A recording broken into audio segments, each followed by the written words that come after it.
Hey everyone, welcome to Triggered Precision Machine. Today we're going to talk about another hotly debated precision rifle topic. We're going to talk about cleaning rifle barrels. Everyone has their own opinion on this, so we'll go through my process and we'll look at the tools that I use, the products that I use, and we'll actually go through the process of cleaning this rifle barrel. So there's been a lot of comments and questions on this lately, so I figured we'll just do this video and we'll address it together and figure out what's what. So first off, we'll take a look at some of the tools, and then we'll get into cleaning the barrel. All right, we'll start out by talking about bore guides. So bore guides are very important for cleaning a precision rifle barrel. First off, they serve to keep our cleaning rod centered in the bore, so it's less likely to contact the rifling as you're pushing something down the bore and damage your rifling. And next, they seal out any sort of fluids or solvents from coming down the barrel and into your trigger group, your upper receiver, your action. So I use these bore guides made by a man named Mike Lucas. These are caliber specific and rifle specific. Unfortunately, he doesn't make these anymore, but there are some very good alternatives out there, and a lot of the big major companies make universal bore guides that work very well, and they serve the same purpose as these. They keep your cleaning rod centered, and they keep the fluids from leaking back down the barrel and into your action. So whichever manufacturer you like, pick one of those up. They're fairly inexpensive. They're around 20 to 30 bucks depending on which one you get, and they all seem to work pretty well. All right, now we'll move on to cleaning rods. This is a cleaning rod I use for my larger 30 caliber rifles. This one's made by Bortec. Has a nice ball bearing handle so the rod can spin and follow the rifling as it pushes a patch down the bore. That's a very important feature to look for.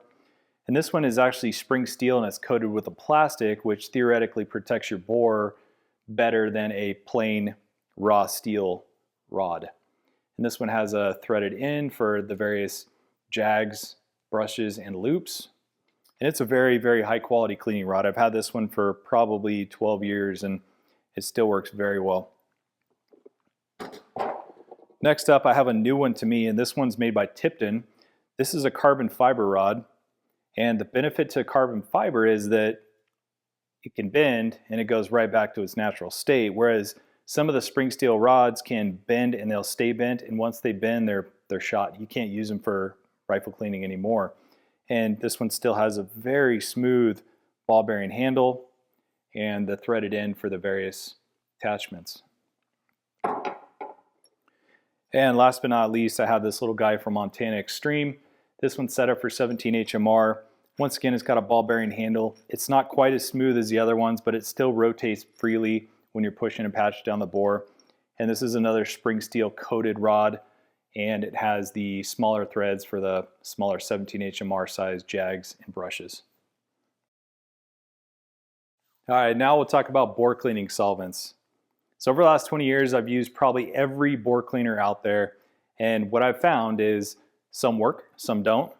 Some smell so bad you have to use them outside, and some of them are actually harmful to your barrel, so you got to be careful when you use them. So that being said, I've settled on these products right here to clean everything from my rimfire stuff to my 12 gauge shotgun. These are all safe for your barrels, and they all seem to work very well. So first up, we have the Bortec products. This is the Bortec Eliminator.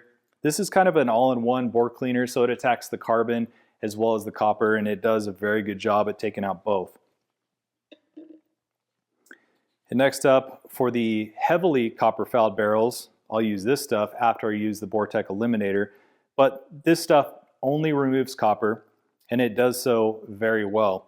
So it's also safe for your barrel, and frequently if I have a heavily fouled barrel, I'll run a couple wet patches through a barrel and let it sit overnight, and you come back the next morning, couple dry patches through the barrel, and you're done.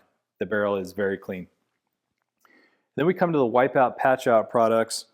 So this is actually the Wipeout Accelerator and then the Wipeout Patch Out solvent.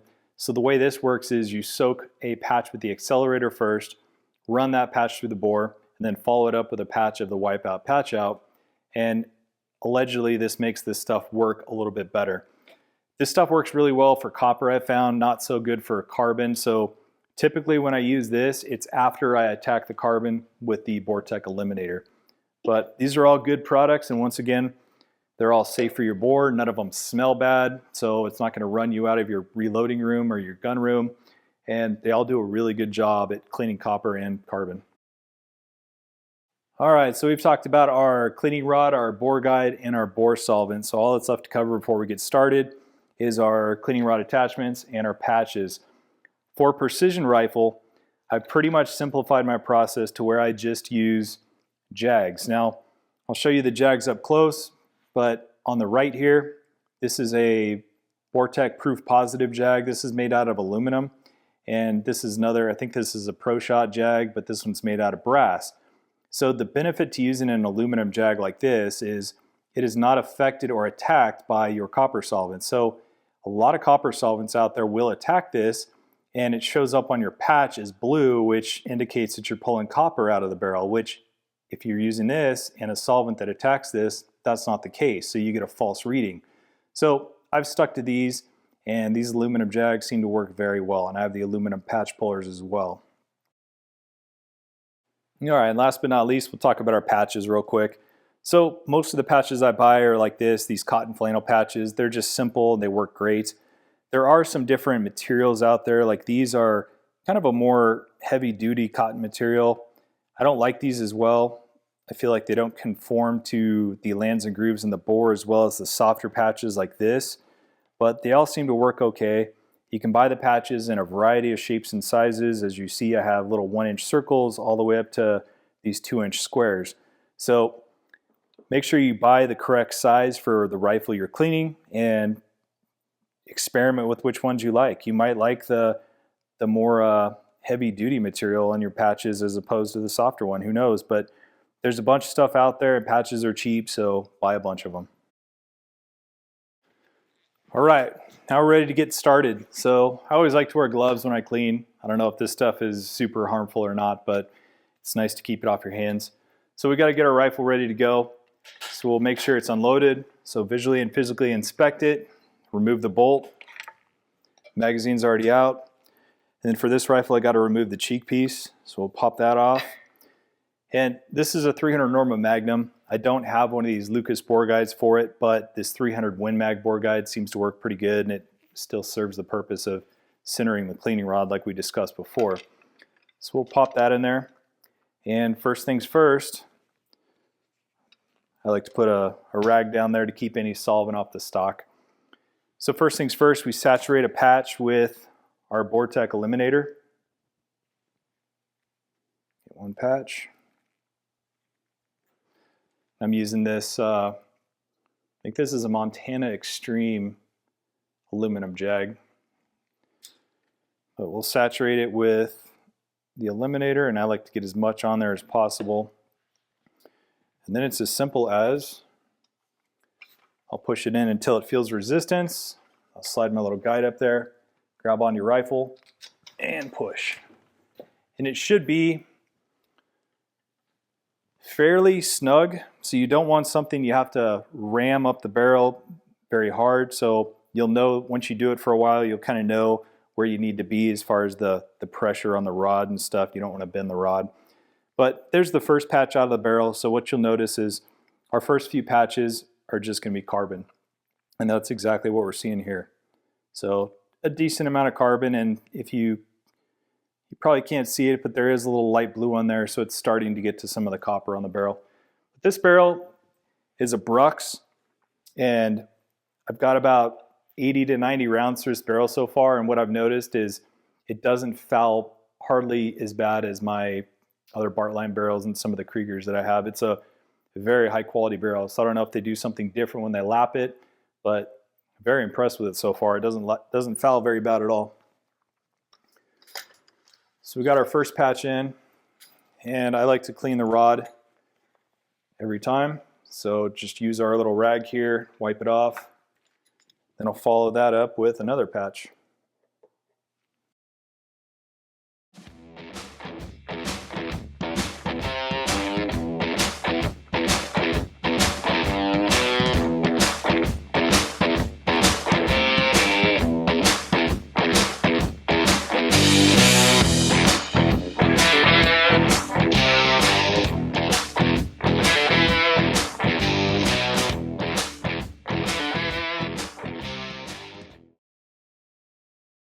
All right, after we have a half a dozen or so patches of Vortec Eliminator down there, we have most of the carbon out of the barrel, if not all of it. And now we're really just attacking the copper. And I'm noticing some of the patches are still coming out pretty blue. So I'm going to switch over to this copper remover, and this should wipe out the very last bits of the copper that we have in there. So this time though, we're going to run the patch through the barrel, but we're not going to let it exit the barrel. And we're going to work it back and forth in there a few times and let that copper solvent do its job. So we'll go in and estimate just about to the end of the barrel, and then just work it back and forth 15, 20, or 30 times and let that copper solvent work. So it should feel nice and smooth. You shouldn't feel the cleaning rod rubbing against the bore. And as you draw the patch back, you can feel the tension let up, or the resistance let up, and what that is it's passing by the throat area and back into the bore guide, which is a little bit larger diameter than the 30 caliber bore. So you want to work that area a lot. Make sure you get any sort of carbon ring or copper fouling out of the throat area. And then once we're done, we'll push it all the way through and we'll check our patch. So that looks pretty good. There's still a little copper coming out, but for the most part, that's as clean as I ever get it. And this is probably more clean than what I normally do, but this rifle is still breaking in. So I'm going to do one more test on it. So I want the bore to be nice and clean.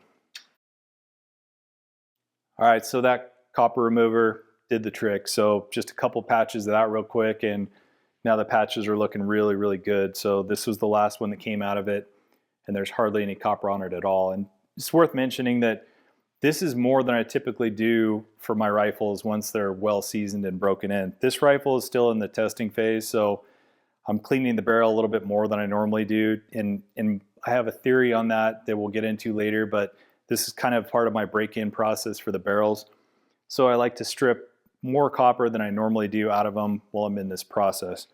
So now that we got our barrel to where we want it in terms of copper and carbon removal, now we'll dry it out. So we got to get the excess solvents out of there. So we'll just run a couple dry patches through. And just in that short time that it took me to put a new patch on the cleaning rod, that copper remover was in there doing its job, and it started to eat away at some more copper in the bore, which is a good thing. So we'll run a couple more dry patches through, then we'll be done with the bore.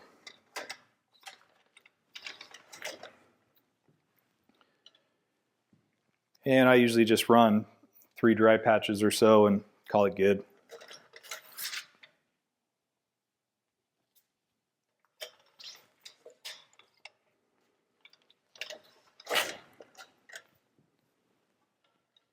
All right.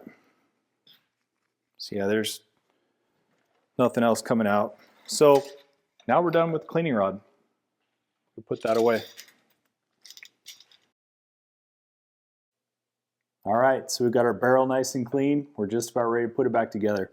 Before we do, we got to make sure there is no more solvent or anything in the chamber area. So what I like to do is I use this little 12-inch Dewey fixed handle cleaning rod, and I attach a patch loop to the end of it. And then I take 2 of these larger 2-inch patches that I mentioned before, and we just feed them through the loop, pull them through. That gives you a nice little swab to get back up in there and get all the solvent out of the chamber. So you push it into the chamber and you can feel it kind of stops, and that's right up there at the shoulder of the chamber. So I just give it a few turns, working it back and forth just to make sure we get all the dirt, carbon, solvent out of there. And then on my way out, I'll run it through the raceways of the action and get everything out of there as well. And it comes out pretty clean. Some of them are more dirty than others. This didn't have a whole lot of rounds through it before we cleaned it today, but now it's clean and we're ready to put it back together. So we can lube up our bolt. So I like to use these Lucas Extreme oils for the bolt body. Just a few drops here and there.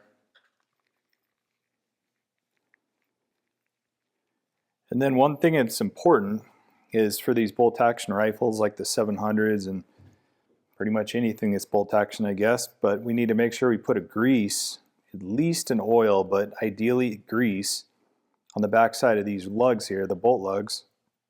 Those are what contacts that surface inside the receiver that locks the bolt in place. So there's a lot of pressure there because this is absorbing a lot of the force from the round when it goes off. So you're loading the bolt back, and it can gall these lugs eventually if you leave them dry and you don't put a good grease or something on them. So I like to use this Lucas Extreme Gun Grease, works pretty well, and just a tiny little bit on the back side of these lugs, and she's ready to go.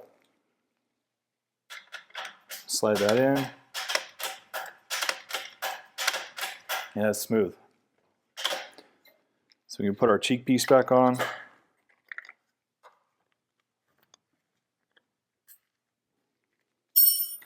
And we're ready to go. All right, now that we got the fun part done, there's a couple important things to talk about. So you guys might have noticed I only used a Jag for that entire process. Just that aluminum Jag and maybe 20 patches. That's it. I keep this process very simple because it is very simple. This isn't rocket science. Just clean your barrel, make sure you're not doing anything to harm your barrel in the process. So I don't use brushes, I don't use patch loops, I just use the Jag with a good fitting patch, and that seems to be good enough with a good solvent. So if you do choose to use a brush, we have a couple options. So we have the nylon bristle brush, and then we have the bronze bristle brush. So these both have their uses and they both have their places. In my opinion, these don't belong in a precision rifle, but there are cases where you have to use these to get some extra heavy fouling out or something. So my suggestion is, if you do have to use a brush like this, you thread it onto your rod, you push it through the bore, and then you unthread it after it exits the muzzle, and then you pull your cleaning rod back through and you reset and run it through again if you need to. If you pull these back over the crown, what you're doing is introducing all that carbon that this brush has collected on its journey down the bore, and you're grinding all that stuff against your crown. So you might not see a degradation of accuracy right away, but if you continue to do that, you will, because it's going to erode that nice sharp edge of your crown that the gunsmith put on there that gives you that great accuracy that we want. So that's one thing to keep in mind if you do have to use a brush. All right, guys, now we'll talk about barrel break-in. Barrel break-in is one of those things that people have very strong opinions about, because a lot of people think that there is one set way to do it and that you shouldn't do it any other way. But the truth is, there is no proof that any one way is better than anything else. There's no proof that doing it this way is going to make your rifle shoot more accurately, have a longer life, or anything like that. So what I do typically with my rifles is, when I take them to the range with a new barrel, I'll have to zero the rifle. So I'll take a box of ammo, like 20 rounds or something like that. Shoot your 20 rounds, go home, and clean your gun just like we did. Your barrel's broken in. And that is what I do to break in my barrels. I've gone through the process where I'll shoot one, clean the bore, shoot one, clean the bore for 5 rounds, and then shoot 5 rounds and clean the bore, then shoot 10 rounds and clean the bore. And all you're doing is wasting time and patches. There was zero difference in the accuracy that I saw from that barrel, zero difference in the life that I saw from that barrel. So keep it simple. Just don't let the barrel get hot. That's the #1 killer of barrels, is shooting them in fast strings of fire to where you're heating it up and you're scorching the throat of the barrel and you're destroying the life. So as long as you keep them cool, you're good. But keep the break-in process simple, in my opinion. And if you want to, document it each time you do it. Maybe try different things and see what works for you. But from my perspective, there's no difference. So go shoot your gun and go have fun with it. And one more fun topic before we take off, and that is cleaning intervals. How many rounds do we go between cleaning our barrel? And the answer is, it depends.